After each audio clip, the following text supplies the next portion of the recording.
Gateway games. Where do I get started in board games? Gateway games. So what we planned on doing here was to give you a list of gateway games. Yep, here's our list. 10. All right, so seriously, we have people ask us a lot. You guys have a lot of videos, but where do I start? What game should I start? How do I get started in this hobby? Well, my first choice. Can we do that? Here we go. Yeah, Number 10. Tell us. Last Night on Earth. Oh, Last Night on Earth. Flying Frog. Game's fantastic. It's easy to play. Easy to get people into it. Got nice little miniatures. Nice board. It's not complicated. Not at all. It's a good game. Yeah? Yeah, definitely. Number 10. Okay. My number 10 is called Mechs versus Minions. Oh, awesome game. Yeah, so this is a game that literally walks you through. It tells you what you can do to start, and that's all you have to worry about. Then you go a little bit further, and they tell you, oh, by the way, you can do this now and this now, stuff like that. So definitely a great way to start. It's a little on the pricey side. You might have sticker shock, but it's definitely worth it, Mechs versus Minions. Visually appealing. Awesome. That's great. Yes. Okay. Number 9 for me, Star Trek Catan. Now, hey, I actually put a Catan game, I know. Wow. But what better way? Because Catan is for the normal simpleton. Oh, I didn't say that. Simpleton. I didn't say that, did I? They're now offended and have unsubscribed from our channel. So, Catan's a pretty simple game. It's a nice game. But Star Trek just puts the Star Trek flavor into it, gives it a little bit more strategy involved with the game. And I think it's enough where most people who have played games before can jump into it and will look forward to it. And then also someone who's never played can go ahead and make the leap to that level. Nice. Okay. All right. We'll take it. My number 9 is called King of Tokyo. Now, if somebody's played Yahtzee before, then they will understand the idea of rolling dice, picking some up and re-rolling them again. But now you have miniatures. You're in the city, outside of the city. There's hit points. There's victory points. It definitely takes them a little bit further than Yahtzee. Yeah. Neat little pictures and all that stuff. That's good. All right. We are rolling. Okay, so number 8, Dixit. Dixit, great game. Great game. Everybody loves playing it. My wife likes playing it. I like playing it. All the guys like playing it. So it's a very easy game, very simple. It's funny, the pieces are, the silly little rabbit and stuff and everything. But it's just a nice game. The artwork is neat, and it's confusing enough to keep the game going. Well, a lot of people, mainstream, apples to apples. Right. Tons of people have played that game. It's been on the show for a long time. Yeah. So if you say it's like apples to apples, but with crazy artwork, they're in the door. Exactly. There you go. Okay, for me, another one is called Ice Cool. This one might be a little bit harder to find. I don't know, but this is what they call a dexterity game, which is just a flicking game. So this is literally, you have this little penguin, you flick it, and it rolls around the thing. And people... It's a blast. It's a blast. It's Everyone's yelling and screaming and having a good time in a positive way. Very happy. All right, number 7, the Adventurers games. So Fantasy Flight had the Pyramid of Horus and the Temple of Shock. Both games are very entertaining. Everybody I've played with them has enjoyed them. It's got nice little miniatures, good artwork. It's got a bunch of little pieces, makes you feel like you're Indiana Jones. Yeah, that's it. All you got to say is, hey, you want to play Indiana Jones the board game? Exactly. And then they're in. They're playing. All right, good.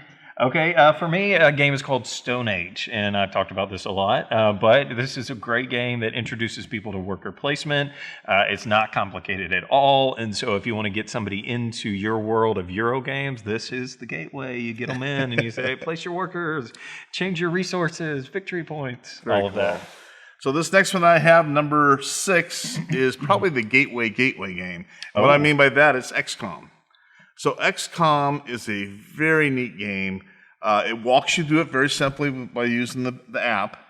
So that part's great. You only have one job. There's 4 of you that can be playing, and you'll have one job. And you do that, no one else does it. So as long as you're listening to what the app is telling you to do, and then you're going through, it's a simple enough game to get through, but it is a little bit more strategy than some of the other games we have mentioned. But it's a blast. Yeah, I mean, you just, for a new guy, hey, sit over there and you count the money. Make sure we don't spend more than that, Exactly. It's got not really, really nice board. It's very appealing. It's a good game. Yeah. All right. Okay, for me, what are we on? We are number Did you start or did I start? You started. What 'Cause do you? I just did you XCOM. the number 6. Yeah. Splendor is my number 6. So good Splendor choice. is just a simple buy this to get that game, and I've introduced it to a number of people. I actually sent this to my mom as a gift, and her and her sister play it all the time. Sure. And so simple enough, but they really love, especially. Well, some people like this, especially because it reminds them of just a typical card-playing game. Sure. And so they get the concept, they make the exchange rates, they start winning victory points, claim the whatever they're called, the nobles, and they like it. So this is a really easy game to get people into. All right, Splendor. All right, number 5. This is my gateway game for miniature gaming, and it is Wings of Glory. Very simple game, very enjoyable. The pieces are very nice, plays fast. So when it comes to miniature games, I mean, it's great. I mean, it's a quick playing game and it looks great.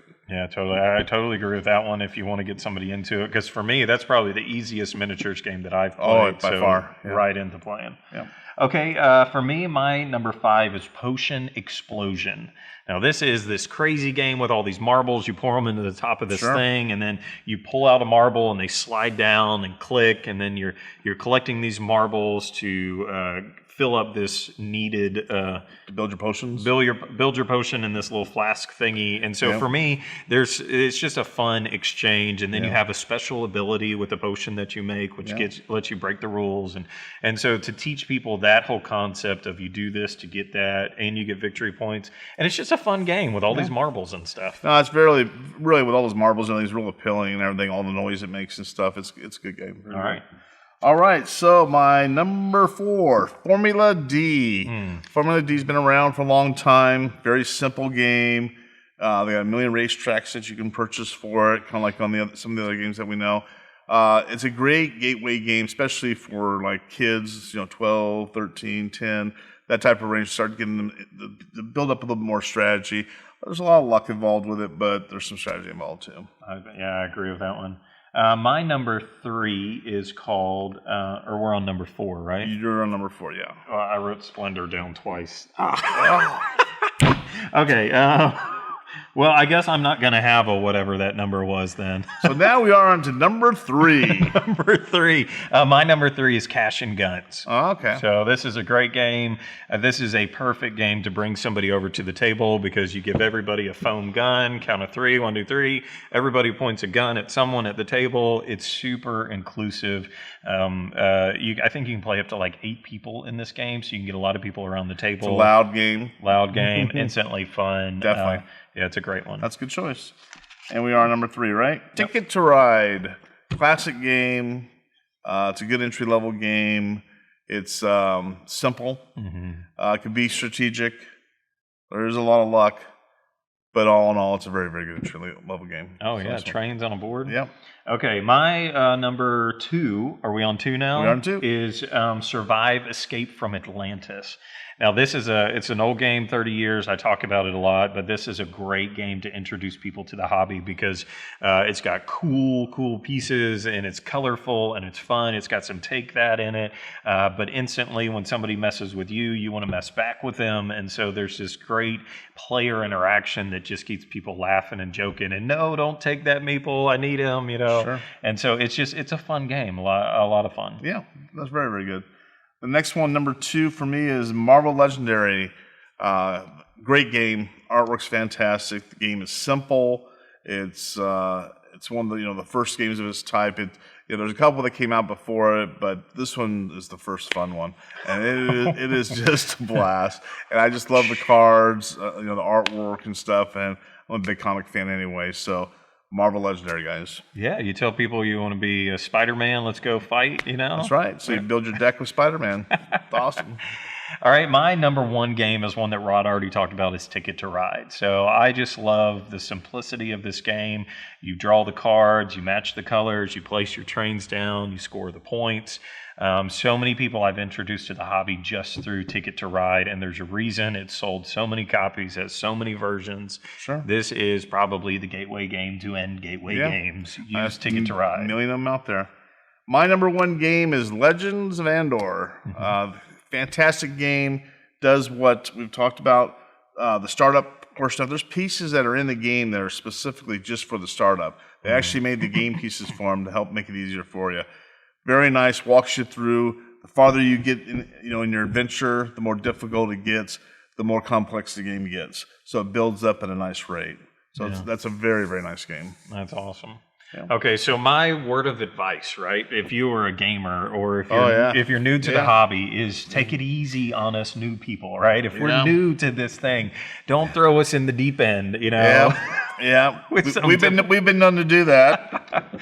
Sorry, Bradley. Exactly. But we have done that before and done it the wrong way. And just because a game, maybe you've moved past the gateway game, doesn't mean somebody else has. They need to experience this hobby the same way you did, where you got sucked into this thing, playing one game after another, and you went deeper and deeper. And so make sure you treat your new gamers right. Yeah, I would say 1 hour games.